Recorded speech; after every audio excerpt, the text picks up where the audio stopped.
आपको यहाँ पर बताएंगे कि सुन्नत इब्राहिमी अदा करने के लिए कुर्बानी के जानवर खरीदने का आज आखिरी दिन है।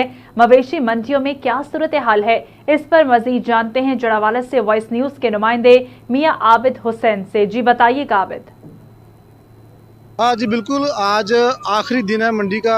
यहाँ मेरे साथ कुछ दुकानदार मौजूद हैं जो माल मवेशी बड़ी दूर से लेकर यहाँ पर आए, इनसे जानते हैं इस हवाले से ये क्या कहते हैं। अस्सलाम वालेकुम। वालेकुम सलाम जी। आज आखिरी दिन है मंडी का, की कह रहे हो किन्ना का माल बेच लिया, किन्ना कराएगा ਤੁਹਾਡਾ? सर जी ਅਸੀਂ ਤਕਰੀਬਨ 35 ਭਾਰੂ ਲੈ ਕੇ ਆਏ ਜੀ, ਸ਼ਾਹਕੋਟ ਤੋਂ ਆਏ ਆ।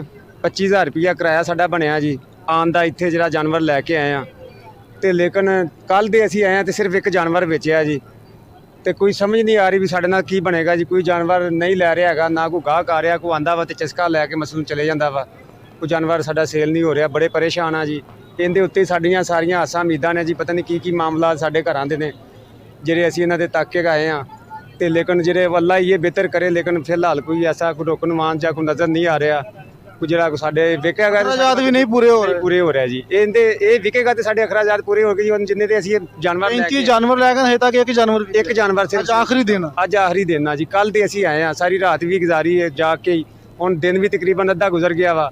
ਅੱਗੋਂ ਖੁਦਾ ਬਿਹਤਰ ਜਾਣੇ ਕੀ ਬੰਦਾ ਵਾ। ਈਦਾ ਗਾਹਕ ਬਹੁਤ ਘੱਟ ਨਜ਼ਰ ਆ ਰਿਹਾ, ਬਹੁਤ ਘੱਟ ਨਜ਼ਰ ਆ ਰਿਹਾ। ਜਿਹੜਾ ਆਂਦਾ ਵਾ ਜੀ ਉਹ ਵੀ ਮਸਲਨ ਲੈਂਦਾ ਨਹੀਂ ਹੈ, ਪੁੱਛ ਕੇ ਰੇਟ ਤੇ ਚਲੇ ਜਾਂਦਾ ਵਾ, ਪੁੱਛਦਾ ਵਾ ਰੇਟ ਤੇ।